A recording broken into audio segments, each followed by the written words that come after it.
What you're looking for, everybody here on the whole TV. What you're looking for, whoa, welcome to the whole TV.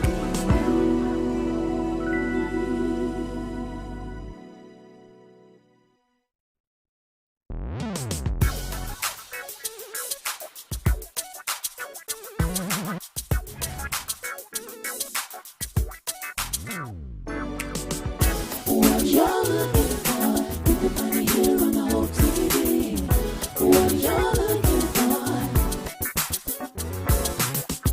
what you're looking for, everybody here on the whole TV. What you're looking for, whoa, welcome to the whole TV.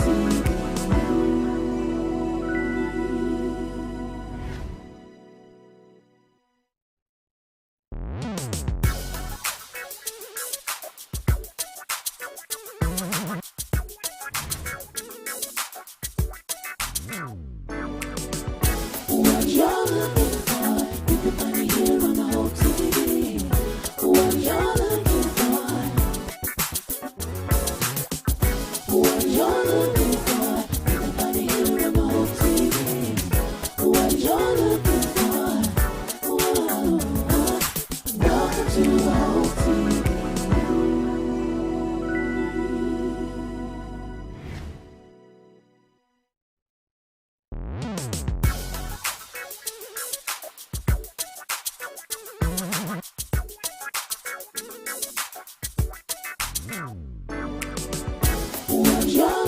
for, everybody here on the whole TV.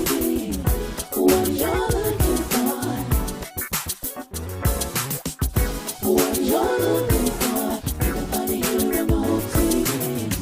What you're looking for, whoa, welcome to the whole TV. What you're looking for, everybody here on the whole TV. What you're looking for, what you're looking for, everybody here on the whole TV. What you're looking for, whoa, welcome to the whole TV. What you're looking for, everybody here on the whole TV.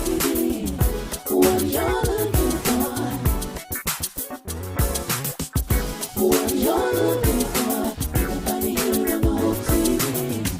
What you're looking for, whoa, welcome to the whole TV.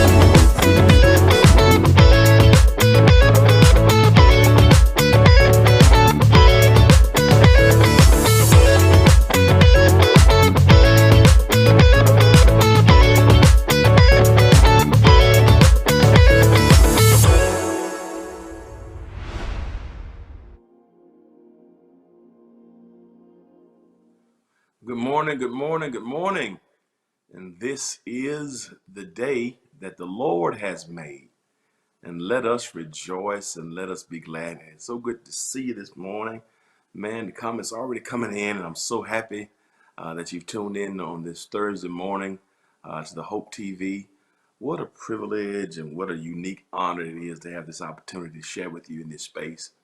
And I'm honored. I praise God for you, and I thank you for your support. Everybody who's tuned in, whether it's Apple TV, Roku, Twitch, Amazon, Fire TV, whether it's Facebook, I see you guys already commenting, whether it's YouTube, Twitter, Instagram, whether you're watching through Dewey Smith website, the Dewey Smith website, the House of Hope Atlanta website, the House of Hope West Point website, or whether you're watching through the Hope TV website, is also the HTV Now website. However you're viewing, welcome.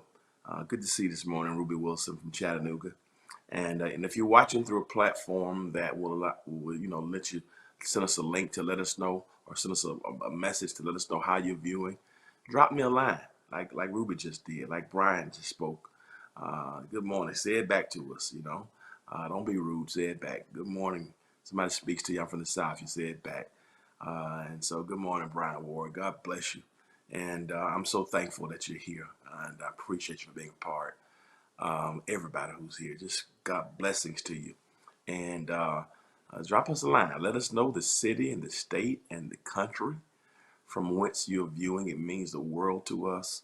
I'm just so thankful and so privileged that you're here, and pray God's blessings on you. Good morning, Tina Williams from Fort Valley, Georgia. God bless you. Um, that's in Middle Georgia, where I'm from, our stomping ground. So thank you so very much, everybody who's tuned in. I'm thankful that you're here, and it means the world to me that you're here. We don't take your viewership lightly. I mean, there's so much content now on the internet, so many places you can spend your time. Good morning, Ron Lester, from Dr. Lester from Loganville. God bless you. Home for summer break, guys. One of our educators in Gwinnett County here. Been with me for a long time. Matter of fact, was a student at Fort Valley. God bless you, Dr. Lester. Good to see you this morning, brother. I'm still trying to find your wife too. We're gonna find you that wife, Dr. Lester, and we're gonna be matched. We're gonna find that wife for you in Jesus' name. And so I'm so thankful that you're here, and I appreciate you being a part. Everybody. So drop me a line. Let me know the city, state, and country from whence you are viewing. And it's a blessing to have you here with us. And if you're watching through a platform that will allow you to subscribe, to like, to comment, or to share, please consider doing so. Every time you subscribe, you can get notifications as to when new content is uploaded, and that's important. And your likes are important. They help us with our algorithms and our engagements. Those social media platforms are always changing the algorithms. Um, there's a way some of the program is monetized, and you can get monetization based upon views and engagements to help you with your cost. And so they always change it because they don't want to do that. And so they try to keep you from getting it. Salonia Andrew, good. God bless you from Swanee, Georgia. God bless you. My son plays in Swanee, Georgia all the time at the sports complex. We got to drive way up there almost every weekend. God bless you. And so the like button is important because it helps us with our engagements, helps us with our algorithms. So keep hitting that like button. If you're on YouTube, come out of the live chat, hit the like button, go back in. Good morning, Olivia Young. Comments. Those comments are important. The comments help us with our engagements as well as determining the algorithm and affecting the algorithm, and also those shares. My goodness, those share buttons, those shares help us to get exponential growth capability to be put in front of other places, other eyes. So man, how you can subscribe, like, comment, and share, that will be preeminently helpful to us here at the Hope TV. Amazingly, we started this platform in March of 2020. It was around this time, 15 months ago, when I shared the vision with our team about what the Lord had shown me relative to the future and relative to how we we're going to minister, throughout the pandemic. Good morning, Jack Christina Jackson from East St. Louis. And I shared it with them 15 months ago. And to God be the glory of the team and Brother Aladdin, they got behind it and put some of the pieces in place and trained some of the team members. And here we are 15 months later, and Hope TV is stronger than ever before. And I got a shout out. Good morning, Coach T. Good morning, Root to the Good Bros. And we 15 months into this, and God has been so good and so kind and so gracious, and really God was letting us see into the future. And we've been working on this whole piece for a long time in terms of church and having a presence outside of the four walls, and here we are now, and we're here to stay. And this is where ministry and discipleship and Christian content is going. So I'm here, and I'm honored to have you here with us. And I'm gonna get started in a moment, but let me take a few moments just to address a few things first and make a couple comments. First of all, I need to shout out our media team. I would be remiss if I didn't do it, and it would be shameful if I didn't do it. We've had 43 people working on this media team, and their efforts have been beyond phenomenal. And Hope TV, the original content, the countless hours of programming, it's amazing. Good morning, Gwen Owens from Ellenwood, and I'm grateful to them. I really, really am, and because they caught the vision, and people all over the world. I'm talking to pastors everywhere. They want to know, get insight into what do we go from here from a ministry perspective. and having walked through this experience myself, it's like it's empowered me to kind of share with others on how to kind of make ministry do a little different things. And so it's almost like it's kind of put me in the forefront. I'm doing a lot of conferences, a lot of panels and conversations about this because people are interested in it, and I'm thankful for that. And I've been doing it for a while. And the second thing I want to talk about is not only was the Hope TV built from scratch, from a meager idea over the past 15 months, but we also been doing media productions. Our Sunday worship services, they've been producing those. We've been producing, special services throughout the year. Our 11th anniversary celebration, our 144th church anniversary celebration, our Christmas special, our New Year's Eve, our watch night service. Thank you, Vicky. We did something for Black History. They did the most recent one was the Easter program, the youth program last week. We recorded things for Selena Johnson, Leandria Johnson, Ted Wynn, Darius Paul, Zebulon Ellis, Q Parker, Hill America, Darren Pace homegoing celebration. So on top of, we recorded things for Fox Soul. So on top of the Hope TV, other stuff that our media ministry has done. Every week it's just really, we recorded things for New Birth and Dr. Bryant. First Iconium with Dr. Timothy McDonald. So it's been amazing. And they followed the vision, you're right, Tina. And recently, our one of our productions and services was considered for what's called the Telly Award. And the two largest awards for TV, of course, are the Emmy Awards. That's for TV that's on a major network. The second major award for TV is called the Telly Awards. And by the God be the glory. That's right. And by the grace of God, family, our first time ever being considered for these awards, first time ever. Our 144th church anniversary celebration was so different and so unique that it was submitted and considered for a Telly Award. And do you know that we won 3 awards? All 3 categories that it was placed in, we won. Yeah, you can win a gold, bronze, and a silver. And in 3 different categories, we won something. We didn't win the gold in either of them, but we won a bronze in 2. That was for directing and production in a budget category, because they have the productions based upon big budget, middle budget, small budget. So they have budget categories. So we won a bronze in directing and a bronze in the production in our category, and won a silver in another production category. So here we are. 15 months of doing amazing work for the glory of God. And I just can't move on without shouting at our team and everybody from Hope TV to the media team, everybody who played a part in this, from music to directing to everything. So it's, you're right. So I'm excited about it. I want to just shout out our team. The press release was issued yesterday, and I just got to shout them out, because without them, this wouldn't be possible. And everybody from Hope TV to the production team to programming and production departments of our ministry, God bless you, because our programming and production departments have been second to none. And I mean that. I don't care who you are, where you go in the country. The past 15 months, our production and programming departments of our media ministry have been second to nobody. And so to God be the glory. I'm honored. I wish y'all just could see this little heart of mine, just filled with so much joy and so much gratitude to our media team, for the Hope TV, to the media team, production and programming. We love you guys. Thank you so much, Benton and Kim, just all you and the whole staff, everybody, man, just for doing it. Taja, Tasha, Quinika, Keiki. I don't want to, everybody who's on the squad. Love y'all and thank y'all so much for doing this, for carrying out the vision. Without vision, the people perish. But without people, the vision perishes. So just like you got to have vision. Without vision, people perish. But without people, vision perishes. So thank you. I'm so renewed. I'm so refreshed.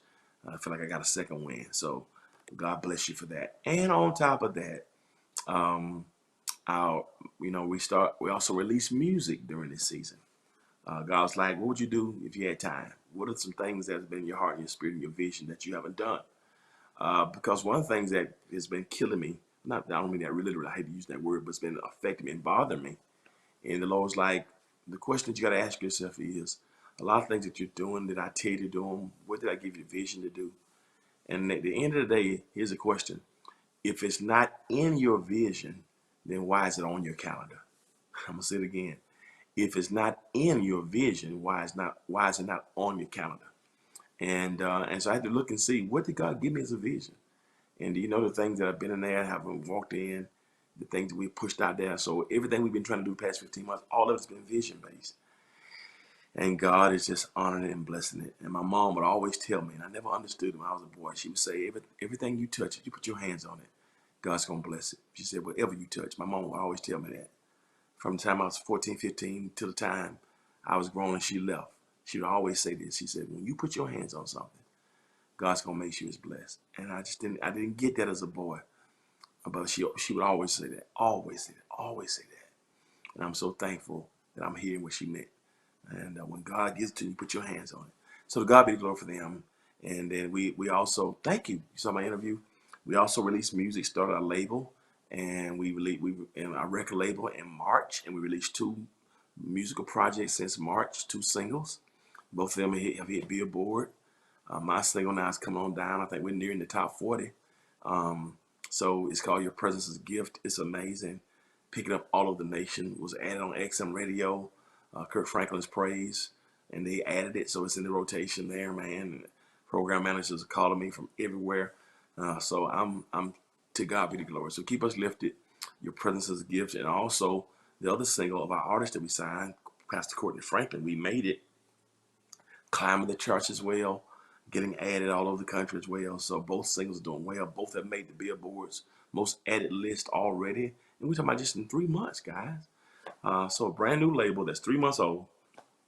First 2 singles that have been released, both of them have made Billboard.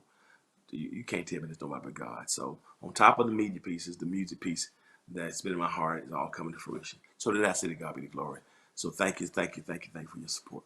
All right, let's get started today. I had to get that off, but y'all forgive me for. I thank y'all for indulging me. I just got to talk about it because it's that's right. If it's not in your vision, why is it on your calendar? I think that's something all of us can apply. Because a lot of times we do stuff that God didn't tell us to do that, or who put it on there? And then you end up all boggled down and depressed and stressed and burnt out because you're doing stuff that's not in your vision. Even if it's a good idea. So we just got to be a little more wise, okay? So if it's not in your vision, why is it on your calendar? All right. So to God be the glory. So my mama said, if I put my hands on something, it's going to turn out, God's going to bless it. So let me try to put my hands on this text today as we get started. We've gone through the books of Philippians and Colossians, and Colossians was so rich. And I want to thank you for walking through Colossians with us. And today we're going to start a new series today, Promises Out of the Pandemic. Watch you preaching, Tina. And so today we're going to start a series. We're going through the book of Galatians. We're going through Galatians. And the Lord said, go to the book of Galatians. So we hit Philippians, we hit Galatians. I don't know why we're going in this order, but I'm just going to follow what's in my spirit. We're going through the book of Galatians. We're going to go verse by verse. Some good stuff there. We'll be here for a couple of months, but we're going to just take it and go through it. Let me give you a little background on Galatia. Galatians, that's the adjective. Galatia is the place. The book of Galatians, it was written to the churches of the Galatians. Just a little background on Galatians. Galatia comes about around the 3rd century BC. Around 3rd century BC, named in honor of the Gauls and the Celtic origins. So you had a lot of those people that are Celts and the Gauls. So that's where it gets its name from.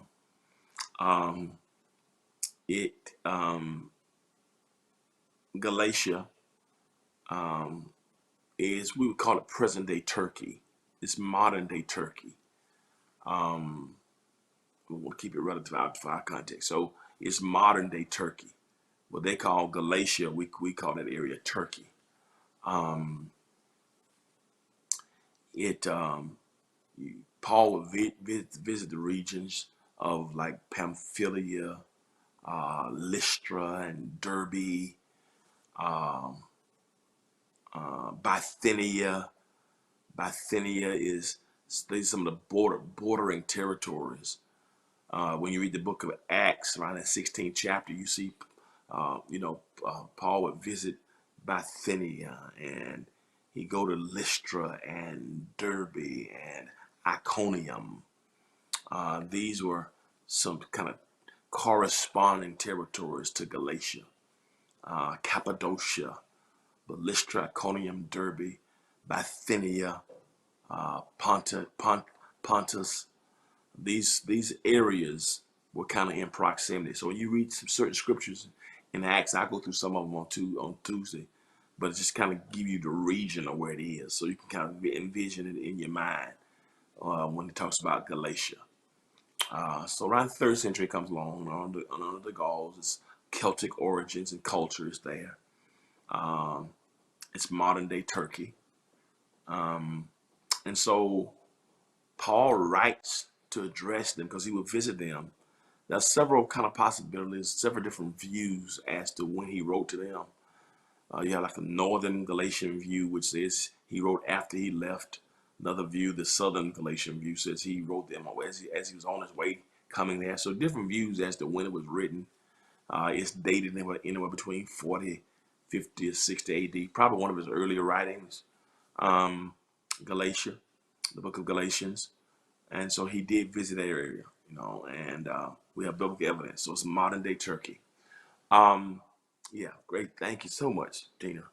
Present day Turkey. What else can I say about Galatia? Why did he write it? Let me kind of get right to that, and I'll be giving you some little nuggets each week, but I just want to kind of set it up for you. Y'all know I'm like to jump into it. I'm giving you the background. So that's some background on the place, some of the culture, some of the history of it. The challenge that necessitated the writing. Why did Paul write it? Paul was trying to address something that happened shortly after he had left Galatia, whether it was, Lystra, Derbe, or areas of Bithynia. Shortly after he left, talking about, and his mission was to bring the gospel to the Gentiles, the non-Jewish believers. That's really what his ministry was about. He went on 3 missionary journeys throughout these territories. He was trying to bring it to non-Jewish believers. So if you weren't a Jew, you were a Gentile. Paul wanted people to know that the gospel just was not for the Jews. It also was for the Gentiles. So after he left the churches or the region of Galatia, talking to them about Christ and grace and how Gentiles could be saved, shortly after leaving, legalists came back in. And what they were we call it legalism or legalist. And these legalist sympathizers, these Jewish legalists, they tried to come back and basically correct Paul. Or they tried to come back and say what Paul told y'all was wrong. And what they wanted, whereas Paul was telling them it was by grace that they had to be saved. That's what Paul was telling them through Jesus, to the non-Jews. These Jewish legalizers or sympathizers, these legalists came back and said, no. Even though y'all Gentile, if y'all gonna be saved, y'all got to you got to be circumcised. If you're gonna be saved like us, you got to participate in the Jewish rituals and the Mosaic covenant. So Paul was trying to get them out of legalism and religion to let people know that circumcision was for the Jews only, as a spiritual purpose. That circumcision doesn't have anything to do with your relationship with Christ, that you can be saved without it. They were like, no. They were like, no. In order to be saved, you got to be born again through the Mosaic law. So this is what they were saying. So Paul had some challenges with that. He's like, wait a minute, y'all got this all wrong. No, it has nothing to do with whether or not you have been circumcised. Paul, like, y'all got it all wrong. It's not about circumcision here. It's not about the Jewish covenants or Jewish rituals. Paul's like, y'all got to give your life to the Lord Jesus. And so, as a consequence, that was a schism. So the Jews were saying Paul was wrong, and so it was a lot of confusion. They didn't know whether do I need Jesus and something else? Do I need Jesus and the law? Do I need Jesus and the Mosaic covenant? Do I need Jesus and the Jewish rituals? Or is Christ alone? So the Galatian people were in trouble. They were in some serious trouble. They were basically saying, "What Paul don't know what he's talking about. Who is he? Um, we don't. This dude, he don't. He's a Johnny come lately. Even though he's a Jew, but he don't have authority to come and say yada yada yada yada." So there was a lot of confusion going on. So that was the main thrust that propelled Paul to write Galatians. And so I hope y'all got that. Now, I'll be hitting it each week. Every time we talk about it, I'll give you a little background. And I'll drop some more on it, but I want to give you a little basic setup. Now, on Tuesday, we talked about how to end a chapter. When you're ending the chapter. Today, I want to talk about, Lord, here's a topic the Lord gave me today. Let's get started. Let's get started. It's time to get started. And so we talked about how if you missed Tuesday, go get it. I think it was amazing in terms of just this season we're in and where God is trying to take us. And if you're in some weird seasons, professionally, spiritually, relationally. So we closed Colossians Tuesday on how to end that chapter because it was the end of the book. It was the last chapter. One verse that was very rich. God said, it blessed me. I hope it blessed y'all. But today we're going to start a new chapter, a new book. So just the imagery there of ending and starting. So let's get started. And so Paul here is getting started on a new journey, a new chapter, a new season, a new book, a new dimension, a new level, a new assignment, new clarity, new focus. He's trying to stabilize something new with people that he had once been, he'd been connected with, but trying to make sure it's tight. Trying to make sure that nothing else has gotten in there and messed up something that was tight. Because that's how the devil would do sometimes. If you're not careful. Sometimes we're playing your emotions and mess up something that's on its way somewhere higher, but you don't hear it. And so Paul is he's getting started to straighten some stuff out to solidify it, right? And there are three things I want to tell you about when you're getting started.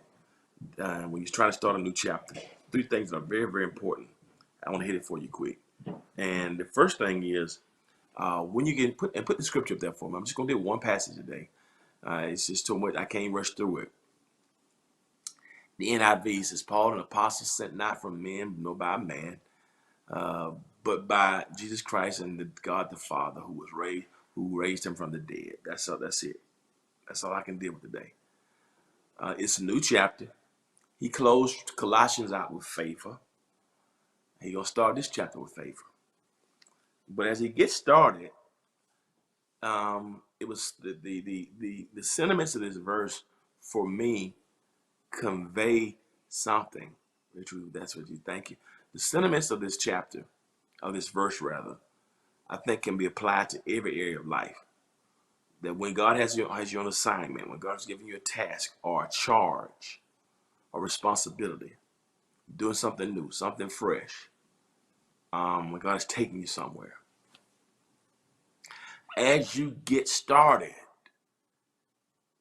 what Paul conveys in this one verse are things we all need. If you're starting a business, if it was me starting Hope TV, starting this record label, getting ready to start going back to public worship in a few months, whatever it is, as you're getting started, starting a marriage, whatever you're doing, Paul says when you get started, there are several things that must be evident. Okay? I'm going to lift three things. I'm going to let you go.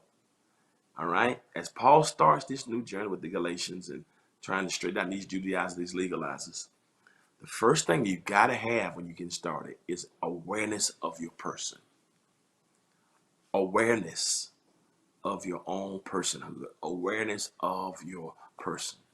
You have, sometimes it's called self-awareness, awareness of your person, awareness of who you are is vital. If you get started with something and start a new chapter and you don't know who you are when you get started, that's a dangerous place to be in. Woo. It's dangerous psychologically, it's dangerous spiritually, it's dangerous mentally, it can be dangerous physically. Whenever you're embarking upon something and you don't have that awareness, it can be problematic. Let me share the self-awareness or the awareness of this person in this text. And it's really, really simple. I'm really embarrassed by the text, but sometimes we miss it because it's so clear. And I'm going to take my time and just dissecting. Yeah, it's awareness of your person. Look what he says in Galatians 1:1. Just look at the first three words. Paul, an apostle. One version it says, I, Paul. I, Paul, an apostle. One who was selected. That word apostle in the Greek is the word apostolos, which means messenger. It says Paul, an apostle. Paul, an apostle. Thank you for that. Let me deal with that. Paul, an apostle. There, you've had a few scholars to try to suggest that this wasn't written by Paul. Just a few, early on. But when the manuscripts were all read and all the analysis went on, it's one of those books that is almost nearly impossible to question or deny the authorship of it. This is on the research that scholars have done on the manuscript and Paul's writings. I'll tell you more about that Tuesday. But what I like about this, a lot of times in what we call authentic Pauline literature, is there's always a salutation, and he identifies himself. And that's a standard practice of Pauline literature. And so here's a salutation. I'll talk to you about it more Tuesday. That's a greeting. And he identifies himself.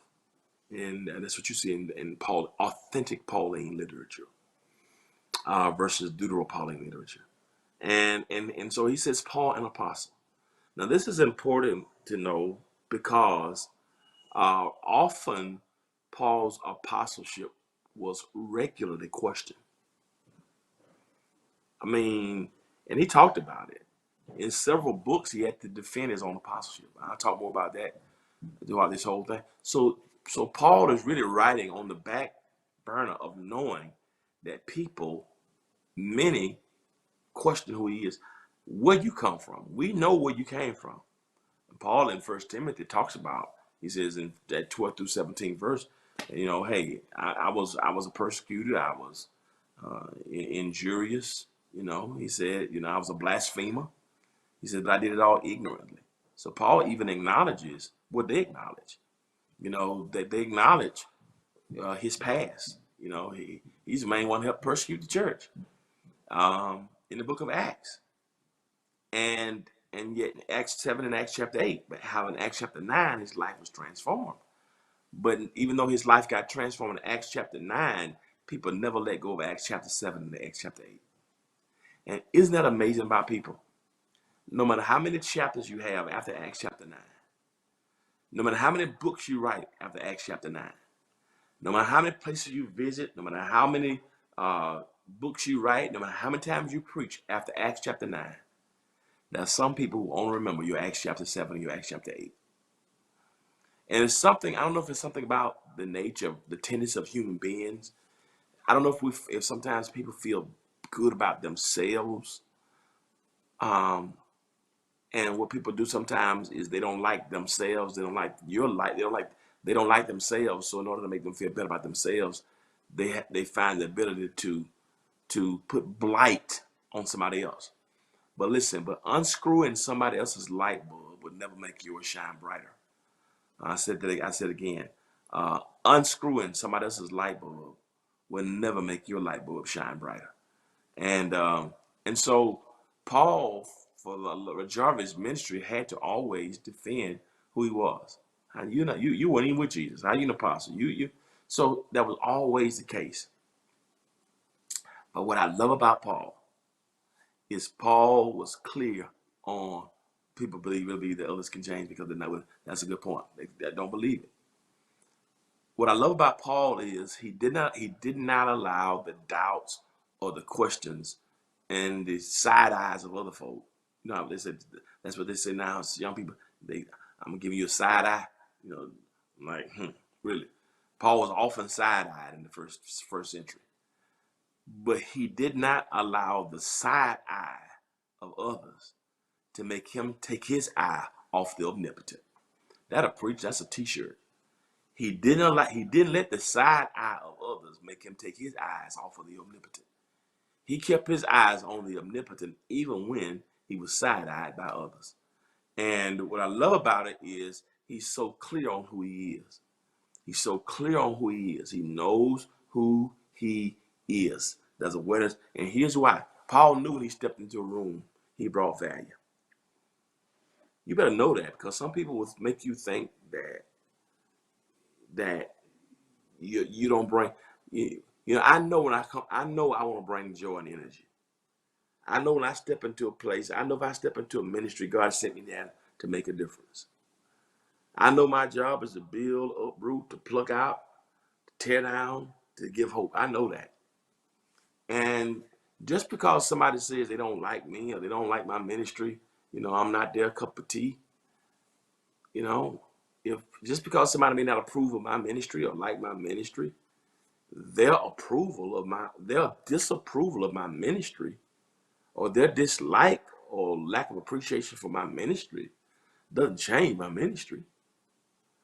Sometimes what people do is we try to adjust and adapt who we are to fit others. The moment the moment your presence doesn't bless or people don't appreciate it, that's the moment that place is no longer for you. Every time I try to be connected with somebody, or touch somebody, my job is to make them better. My job is to add value. I don't devalue nothing. My job is not to devalue. My job is to build up. God, my mama told me, whatever you touch, it's gonna be better. It's to make it. It should be better after I was a part of it than be worse. Some people are builders. Some people are maintainers. Some people are decliners. I know some pastors, they go into a place that it's going to be built. Some pastors, they don't have a gift to building. You have to give it to them. They have to maintain it. So it takes a special anointing to build. Some people just maintain. And then some leaders they're decliners. That's just three categories of pastors and people. You're builders, you're a maintainer, or you're decliner. There's some pastors, you put them in a room with nothing, you come back a year later, it's going to be something. They're builders. There's some pastors you put in a room, they're gifted, but they're not gifted to build. They get in a room, they get discombobulated, they get mad at you because they can't build. Because you put somebody who was not anointed to build in a building situation. Some people have to be given everything. You have to put it together and then put it in their hands. And if you put it in their hands, they can hold on to it. They can hold on to it and keep it going. Then now some people, you put it in their hands, or whatever you put in their hands, they're gonna drop it and it's gonna decline. I know I'm a builder, and my job is to make something better and appreciate. And if somebody doesn't, and that's who I'm been called to be. When I'm a builder, I've been called to do that. And in doing that, it does not mean that everybody's gonna like what you do or appreciate who you are. But their lack of appreciation shouldn't change your destiny. I know who I am. And one way you know that the space is not for you is when people can't see your value. When people think that your presence doesn't build them or doesn't encourage them or doesn't add value to them, then you ought to go where you celebrate it and not go where you tolerate it. Too many of us go where tolerate it and don't go where celebrate it. And so, and sometimes you knock your head, you keep beating on the door, trying to get in a place, trying to make somebody, affirm you or desire you. Can't. And that means that place is not for you. Because God has too much in you for you to cast your prayer before swine or be connected to a place where people can't see your value or your worth. And Paul realized that there are some people who don't see my worth, but it doesn't change my witness. You know, my assignment is not determined by your approval. I know who I am. And let me tell you something. If you don't know who you are when you're starting, that's a problem, because if you don't know who you are, people will tell you who you are. And if you don't know who you are, you'll try to go in there and fit what everybody else has desired and wants you to be. And when you don't know who you are, you never can be who you are. So failure to know who you are means you're trying to be something else. And when you're always trying to be something else, when you don't know I am an apostle, it doesn't matter if you didn't see me with Jesus. It doesn't matter what you think about me. It doesn't matter if you don't think I qualify. It doesn't matter if you know what I did in my past. It doesn't matter if my mistakes were blaring. It doesn't matter if I made a fool out of myself. It doesn't matter if I got into some stuff that was ugly and untoward. It doesn't matter if you don't think I had a character and integrity for it, because you didn't call me. And that's why when you get started in something, you know, I've seen people get started. I've seen women get started in relationships, and I know who they are. You know, and they try to become everything the man wants them to be. You know, I've seen, if you were jovial here and you like laughter, you know, and you like comedy and you like to laugh and you're silly, well, why would you marry somebody who don't like you to be silly, who can't accept that? You know, if you are a man, and I know one of my colleagues from one of my classmates from Morehouse. This is a true story.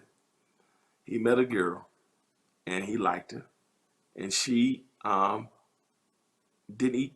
She stopped eating meat. This is a true story. And he told her he didn't eat meat, and you know, and she didn't eat chicken. He wasn't gonna eat chicken. It's a true story.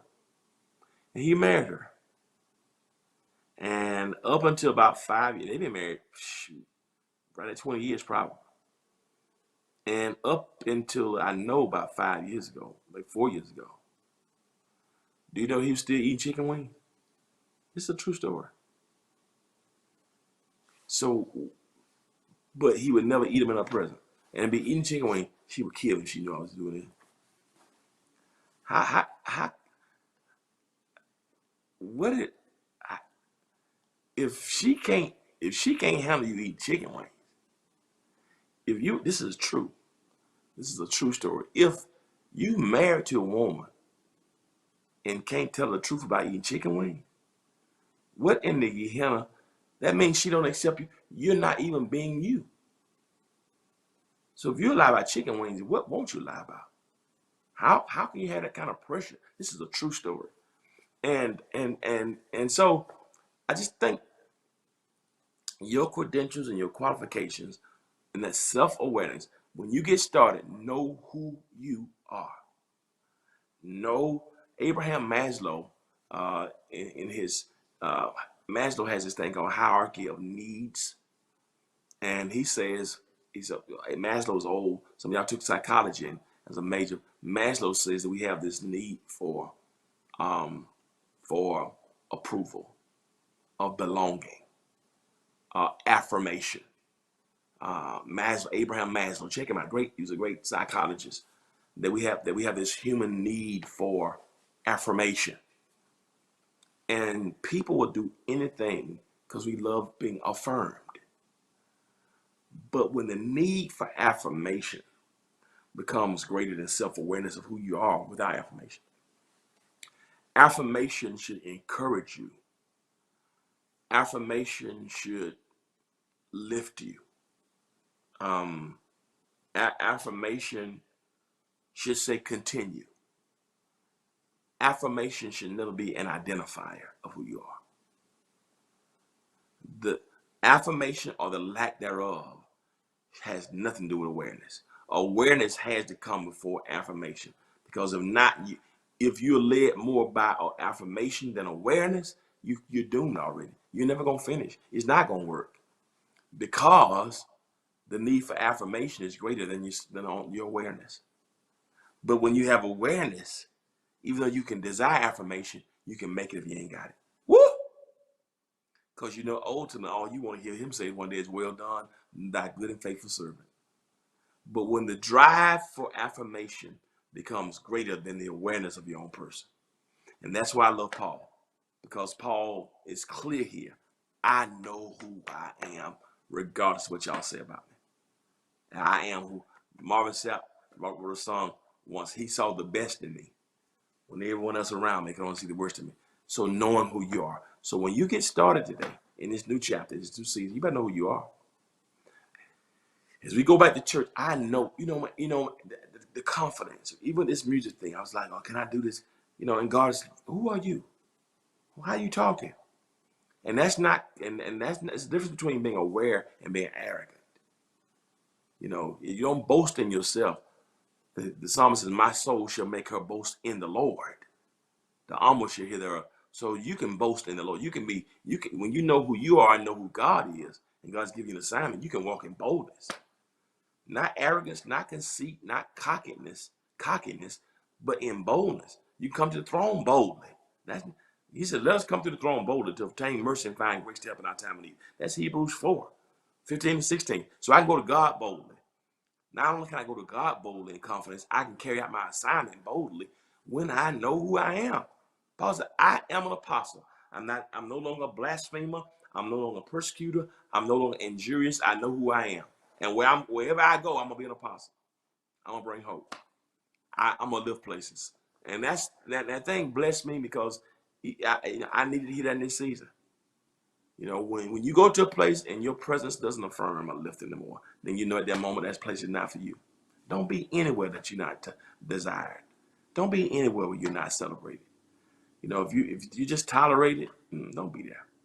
And stop trying to make people love you. Stop trying to make people desire you and want you to be part. Don't do that, because it's not going to work. Inevitably, it's not going to work because you're not with God. Because that person will never see your value. And a person that doesn't see what you bring to the table is never going to respect you. They don't. They can respect things from you, but respect you in your presence. When you know who you are, people, it's an honor to be connected with you. It's an honor, it's a joy.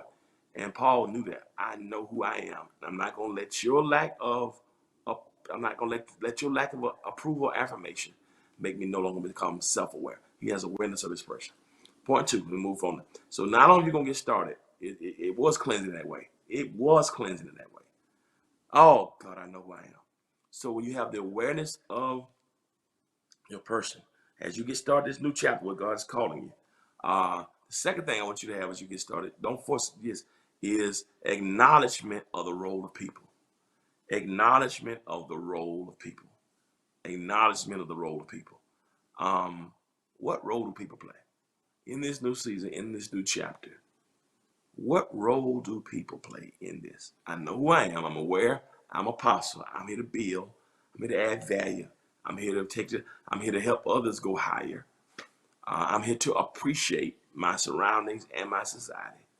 When I'm in the room, I expect for it to be better. When I'm in the room, I expect the stress to be relieved. When I'm in a room, I expect the problems to solve.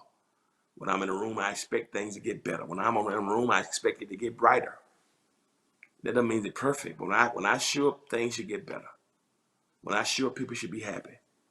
When I show up, I'm supposed to bring hope with me, not hurt and hell with me. When you know who you are. That's an awareness of your person. He knows who he is.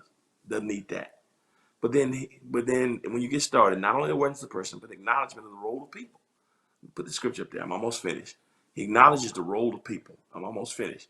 Put Galatians 1:1. So Paul, an apostle. That's awareness of his person. But then acknowledgement of the role of people. He says it is. Here's how I acknowledge the role of people. Sent not from men, nor by man. Sent not from men, nor by man. I've been sent I haven't been sent from men, nor by man. Nobody can take credit for my being here. I'm not here because I'm here to play patch with anybody. I'm not here to kiss up. I'm not here. Where I am in my life now, he says, this is why it's important to acknowledge the role of people. Because if you think man is responsible for your being there, if man can take responsibility for your being there, then man can take responsibility for your not being there. That's why it's so important that you understand the role of people. Oh God, you're not there because a man put you there, a group or a committee because somebody said that. People can be there to help you accomplish it, but they're not responsible for you being there. Promotion has never come from the east nor the west nor the south. It comes from above. The king's heart is in the hand of God. He can turn how he will. When you realize that where you are in your life, that a human being didn't put you there, stop letting people hold their thumb on you, as if to suggest that you need them. Man, learn the blessing of deuces. Learn how to throw them deuces. Peace to you. Because there's so many people who really think you can't make it without them. I mean, really. And I think that's somebody said earlier, this whole pandemic has been cleansing. Because maybe God has let you, maybe God is showing you who helps you and what you can live without. Maybe God, and you got to be honest with yourself. Maybe God is showing you exactly what can you live without. Maybe you've authorized or put value in things and had a certain expectation. And when you got down, they didn't turn your call. They were with you as long as you could benefit them. But when you couldn't benefit them no longer, they jetted on you. And some people think by walking out of your life that your whole thing, that you're going to crumble, that you're going to fall. They're with you when things are good, things get bad, they throw up deuces in a minute. But that's a reminder. Sometimes God tell you, you didn't need them in the first place. They were there to compliment you. They weren't there to complete you. They don't center you. They didn't call you.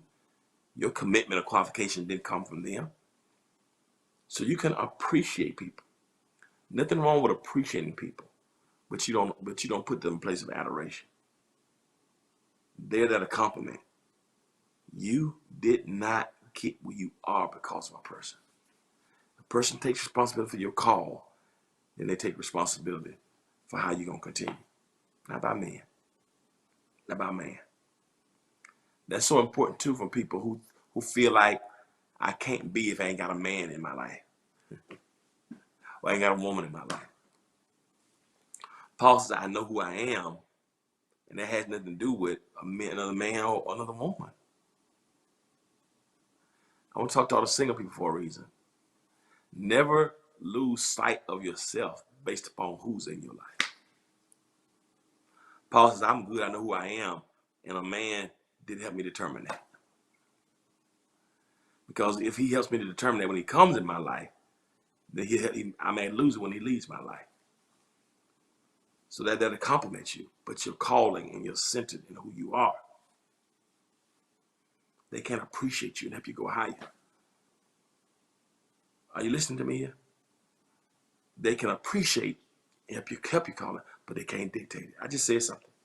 A man or woman can appreciate your calling and your person, but they can't dictate it.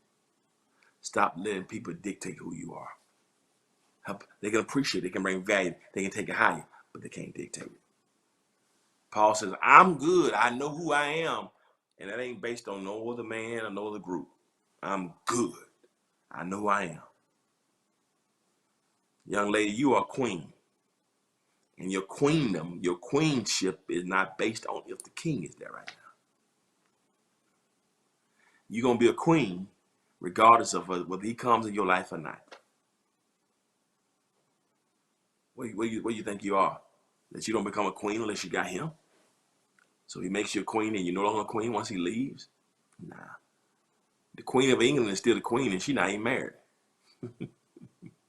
Yeah, maybe she once was, but she ain't now. And she's still a queen. Man, be happy. If there's a single fella, don't let your happiness, don't let your joy be terminal. Don't let people, don't let people want what's in your pocket, but don't want you. You know, people want what they want. You know, don't let that happen to you. Don't let that happen. You know, they can't. Your person. People love the good stuff, but not the stuff that go along with it. You know what I mean? So you got to be strong enough to know who you are. And I hope I'm here. I hope somebody's hearing me here. All right. One more thing. I'll let y'all go. So when you get started today, awareness of your person, acknowledgement of the role of people. You put those points up there. So that's what you got to have. You got to have the awareness of your own person, the acknowledgement of the role of people. But then third and finally, you need authorization.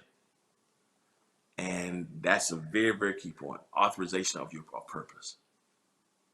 You need awareness of your person, acknowledgement of the role of people, but then authorization of your purpose. Put the scripture back up there. It's all here in this one verse. Thank you. Look at that. Look at that. That's the three principles I want to live for you. I'm out of here. Awareness of your person. I Paul. Acknowledgement of the role of people. I'm not here because of a man or a woman or a group or this who said this in my family. No. But then authorization of purpose. Who authorized purpose? Put the verse back up there. I'm finished. Who authorized the purpose? Put the whole verse back up there. Paul, an apostle. That's awareness of person. You can't get started unless you know this. Don't even try to get started until you get this cleared up first, because it's gonna be a long journey. You're gonna waste time, money, resources. You're gonna be hurt. You got to get clarity first of all who you are. Not sent from men nor by man. That's acknowledgement of the role of people. But then his authorization of purpose. I am who I am, not by man or group, but by Jesus Christ and God the Father, who raised him from the dead. He said, so here is why I'm here to get started. I'm here because Jesus saved me. I'm here because God created me. Jesus is my Savior. God is my creator. And that's why I'm here. I'm here because I got a God who created me. I got a Jesus who redeemed me. And I'm here because God raised Jesus from the dead.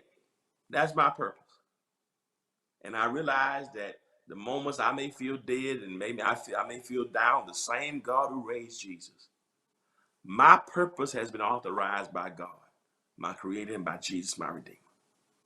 And if I happen to fall along the way, if I happen to experience a crucifixion and an assassination, if my stuff is self-imposed,